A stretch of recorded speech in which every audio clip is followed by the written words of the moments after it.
नमस्कार दोस्तों, एक बार आपका फिर से स्वागत है हमारे प्यारे से यूट्यूब चैनल पर। तो आज की वीडियो आपके लिए बहुत ज़्यादा खास होने वाली है, क्योंकि आज की वीडियो में हम एक ऐसे हत्याकांड के बारे में जानेंगे जो कि अंग्रेज़ों के प्रति भारतीयों के दिल में एक ऐसी भावना छोड़ गया जिसके कारण हमारे भारत में अंग्रेज़ों के खिलाफ आंदोलन शुरू हुए बहुत सारे, ठीक है, और जिस कारण अंग्रेज़ों को भारत छोड़ करके जाना पड़ा। और एक ये ऐसा हत्याकांड था जिसमें हजारों की संख्या में भारतीय निवासियों की हत्या कर दी गई थी,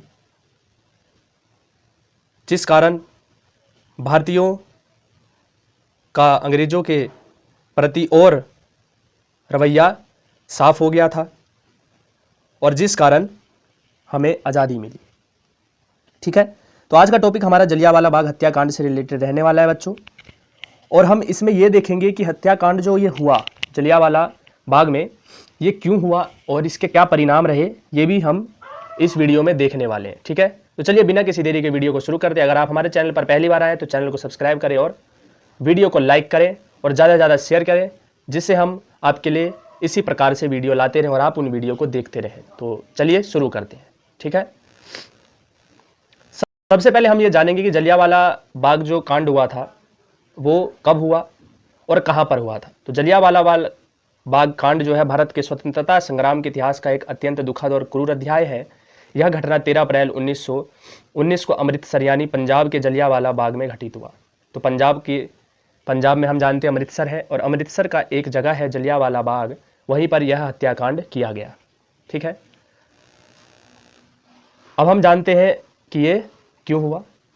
इस समय भारत में रोलेट एक्ट लागू किया गया था। तो एक एक्ट लागू किया गया था, रोलेट एक्ट, जिसमें एक स्थान पर बहुत सारे लोगों को खड़े होने की आज़ादी नहीं थी। तो जो ब्रिटिश सरकार को भारतीयों पर कठोर कार्रवाई करने का अधिकार देता था। ये एक ऐसा एक्ट था जिसमें ब्रिटिश सरकार जो है भारतीयों पर कठोर कार्रवाई कर सकती है। इस कानून का देश भर में विरोध हो रहा था। क्यों? क्योंकि ये ऐसा कानून था जिसके कारण भारत के लोगों की आज़ादी जो है वो बिल्कुल छीन ली गई थी। तो इस कारण जो है भारत के निवासी इसका विरोध कर रहे थे और इसका विरोध अमृतसर में भी हुआ।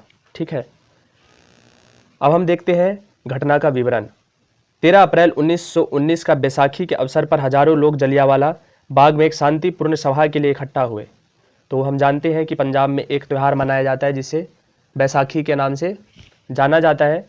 तो उसी के लिए वो जलियांवाला बाग में इकट्ठा हुए।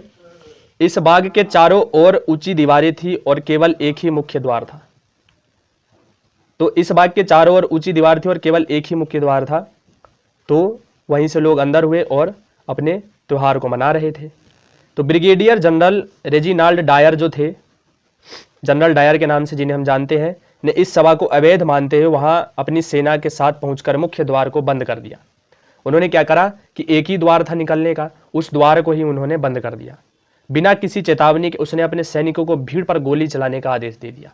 उन्होंने ये नहीं देखा कि क्या गलत है क्या सही है, उन्होंने सीधा बोला कि इन पर गोली चला दो। सैनिकों ने लगभग 10 मिनट तक गोलियां चलाई, लगातार अंधाधुंध, जिसमें उनकी गोलियां, जब तक उनकी गोलियां ख़त्म नहीं हो गई, मतलब जब तक वो गोलियां चलाते रहे जब तक कि उनके बंदूक की गोलियां ख़त्म नहीं हो गई। अब आप ही समझिए कि 10 मिनट जब एक ऐसी फायरिंग वाली गोलियां जो लगातार चलती हैं वो चलते रहेंगी तो वहाँ एक भी इंसान बच ही नहीं सकता। ठीक है, तो ऐसा हुआ वहाँ पर। अब इसका परिणाम देखिए क्या हुआ। इस नरसंहार में हजारों लोग मारे गए और घायल हुए। ब्रिटिश सरकार ने मरने वालों की संख्या 339 बताई, लेकिन भारतीय आंकड़ों के अनुसार यह संख्या 1000 से भी अधिक हो सकती है। अब वो तो अपना छुपाएंगे, ब्रिटिश सरकार ने ऐसा करवाया था क्योंकि उनके ही जनरल ने ये गोलियां चलवाई थी, तो वो तो छुपाएंगे ही, लेकिन भारतीय आंकड़ों के अनुसार ये 1000 से भी ज़्यादा थी। इस घटना से पूरे देश में आक्रोश फैल गया और स्वतंत्रता संग्राम और भी तेज हो गया। महात्मा गांधी ने इसके विरोध में असहयोग आंदोलन की शुरुआत की और रविंद्रनाथ टैगोर ने इस घटना के विरोध में अपना नाइटहुड त्याग दिया। ठीक है, तो रविंद्रनाथ टैगोर जो कि अंग्रेजों के शासन में कार्य करते थे, तो उन्होंने अपने जो पद मिला था उनको, उसको भी उन्होंने त्याग दिया था। ठीक है, जलियांवाला बाग स्मारक के बारे में जान लेते हैं। चलिए, इस घटना की याद में जलियांवाला बाग में एक राष्ट्रीय स्मारक स्थापित किया गया है। यह स्मारक उन सभी शहीदों को समर्पित है जिन्होंने इस घटना में अपने प्राणों की आहुति दी थी। मतलब ये जो स्मारक बना है ये उनके याद में बना है जिन्होंने अपने प्राणों को उस दिन आहुति दी थी, हमारे देश के लिए शहीद हो गए थे। जलियांवाला बाग कांड भारतीय स्वतंत्रता संग्राम के इतिहास में एक निर्णायक मोड़ था, जिसने ब्रिटिश शासन के क्रूर चेहरे का उजागर किया और भारतीयों को स्वतंत्रता के लिए एकजुट कर दिया। तो मैंने जैसे आपको पहले ही बताया था कि इसके कारण ही भारत में स्वतंत्रता संग्राम जो है और ज़्यादा तेजी से आगे बढ़ने लग गया। अब हम यहाँ पर देखते हैं कि जलियांवाला बाग जो हत्याकांड हुआ था, है ना, वो क्या कारण था जो जलियांवाला बाग हत्याकांड हुआ था। ठीक है, जलियांवाला बाग हत्याकांड जिसे 13 अप्रैल 1919 को अमृतसर में ब्रिटिश सेना द्वारा अंजाम दिया गया, भारतीय स्वतंत्रता संग्राम के इतिहास में एक महत्वपूर्ण और दुखद घटना है। इसके कारण निम्नलिखित थे। पहला था कारण जलियांवाला बाग में लोगों का जाने का रोलेट एक्ट का विरोध। रोलेट एक्ट जो कि 1919 में ब्रिटिश सरकार द्वारा पारित किया गया था, जिसके तहत भारतीयों को बिना किसी मुकदमे के गिरफ्तार और बंदी बनाया जा सकता था। इस एक्ट ने भारतीयों में भारी आक्रोश उत्पन्न किया, इसका व्यापक विरोध भी हुआ था। ठीक है, उसके बाद महात्मा गांधी का असहयोग आंदोलन।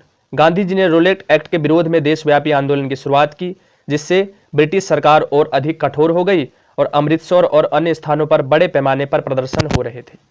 ठीक है, ये सब प्रदर्शन हो रहे थे। ब्रिटिश अधिकारियों की दमनकारी नीतियां। आंदोलनों के दौरान ब्रिटिश सरकार ने अमृतसर में मार्शल लॉ लागू कर दिया और लोगों ने स्वतंत्रता के अधिकारों को भी उन्होंने छीन लिया था। जनरल डायर को अमृतसर में स्थिति संभालने के लिए भेजा गया था, जिसने कड़ी दमनकारी नीतियां अपनाई थी। डायर की कठोर मानसिकता। अब ये सब कारण थे जलियांवाला बाग में जो हत्याकांड हुआ था, उसका कारण ये नहीं था कि जलियांवाला बाग में जो लोग इकट्ठा हुए थे उनको ही मारना था। जनरल डायर जो था वो पहले से ही गुस्सा था। क्यों? क्योंकि इससे पहले से ही उनके जो रोलेट एक्ट जो कानून था उसका विरोध किया जा रहा था। ठीक है, तो उसने क्या करा, जो उस दिन देखा कि एक ही द्वार है, उस द्वार को बंद कर दिया और उसी दिन सारा का सारा जो गुस्सा था उन्होंने उन जनता के ऊपर में उतार दिया जो उस दिन वहाँ पे सिर्फ त्योहार मनाने के लिए अपने आए थे। ठीक है, तो यही कारण था कि जलियांवाला बाग हत्याकांड हुआ। क्यों जलियांवाला बाग हत्याकांड? इसलिए हुआ क्योंकि जनरल डायर जो है पहले से ही सोच में था कि उसे जो उनका विरोध हो रहा है उसका बदला उसको लेना था, इसलिए हुआ था। ठीक है, अब क्या हुआ, जलियांवाला बाग में बैसाखी के अवसर पर एक शांतिपूर्ण सभा आयोजित की गई जिसमें लोग रोलेट एक्ट और अन्य मुद्दों पर चर्चा कर रहे थे। जनरल डायर ने इसे बगावत के रूप में देखा और बगैर किसी चेतावनी के गोलीबारी करने का आदेश दे दिया और बाग का एकमात्र मुख्य द्वार बंद कर दिया, जिससे लोग बाहर नहीं निकल सकते थे और इसमें हजारों लोगों की जान चली गई। तो आशा करता हूँ आप जो है बहुत अच्छे से कारण तो समझ गए होंगे कि जलियांवाला बाग हत्याकांड हुआ क्यों था, है ना, किस कारण हुआ था। राष्ट्रीय आंदोलन को कुचलने की कोशिश। ब्रिटिश सरकार का उद्देश्य था कि भारतीयों में बढ़ते विरोध और स्वतंत्रता की मांग को कुचला जाए और जलियांवाला बाग हत्याकांड इसी दमनकारी नीति का परिणाम था। इस घटना में सैकड़ों निर्दोष लोग मारे गए और हजारों घायल हुए। यह घटना भारतीय स्वतंत्रता संग्राम का एक निर्णायक मोड़ साबित हुआ, जिसने ब्रिटिश हुकूमत के खिलाफ भारतीयों के आक्रोश को अधिक उग्र कर दिया गया। अब हम देखेंगे कि जलियांवाला बाग जो हत्याकांड हुआ उसके परिणाम क्या क्या हुए, उसके कारण क्या क्या परिणाम आए। ठीक है, देखते हैं। पहला हुआ कि राष्ट्रीय भावना में उदय हुआ। अब इसके कारण क्या हुआ, इस घटना के बाद पूरे देश में ब्रिटिश सरकार के खिलाफ गहरा गुस्सा और असंतोष फैल गया। भारतीयों ने अपनी आज़ादी की मांग और तीव्रता से उठाई। पहला परिणाम क्या आया इसका, कि राष्ट्रीय भावना का उदय हुआ, राष्ट्रीय एकता मजबूत हुई, स्वतंत्रता आंदोलन ने व्यापक जन समर्थन हासिल किया। दूसरा, इसी के थोड़े ही दिन बाद असहयोग आंदोलन की शुरुआत कर दी गई थी महात्मा गांधी के द्वारा।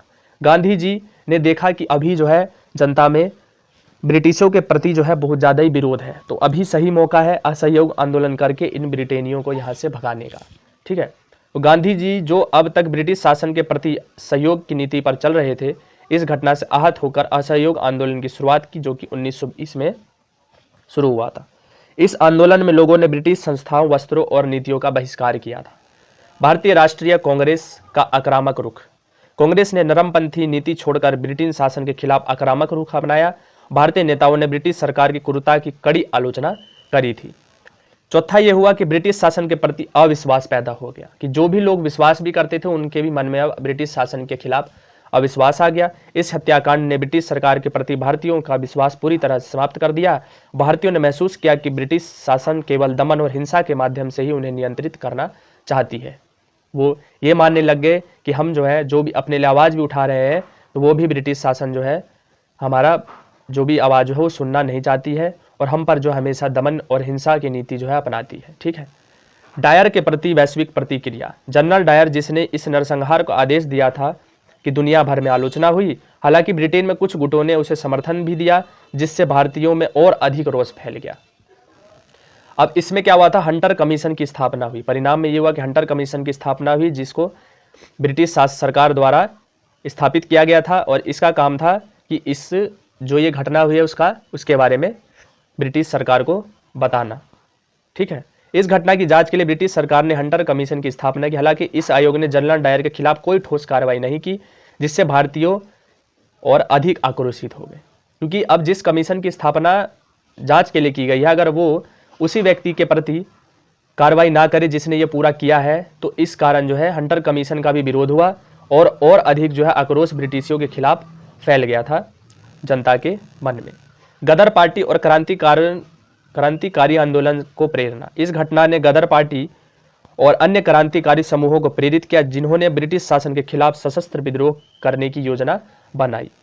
शहीदों की स्मृति और स्मारक का निर्माण। परिणाम ये हुआ कि इस घटना ने भारतीय स्वतंत्रता संग्राम के शहीदों की याद को स्थायी बना दिया और जलियांवाला बाग में एक स्मारक बनाया, जो आज भी इस घटना की याद दिलाता है। तो जलियांवाला बाग हत्याकांड ने भारतीय स्वतंत्रता आंदोलन को निर्णायक मोड़ दिया और स्वतंत्रता प्राप्ति के संघर्ष और तीव्र बना दिया। ठीक है। तो आशा करता हूँ आपको जलियांवाला बाग हत्याकांड के बारे में बिल्कुल अच्छे से समझ में आ गया होगा। अगर अभी भी कोई समस्या है तो आप हमें कमेंट करके बता सकते हैं और ऐसे ही वीडियो पाने के लिए आप हमारे चैनल को सब्सक्राइब कर सकते हैं और अच्छी लगी हो वीडियो तो कृपया करके इसको लाइक भी करें, जिससे हमारा आत्मविश्वास बढ़े और हम इसी प्रकार से आपके लिए वीडियो लाते रहें। तब तक के लिए मिलते हैं अगले वीडियो में। धन्यवाद।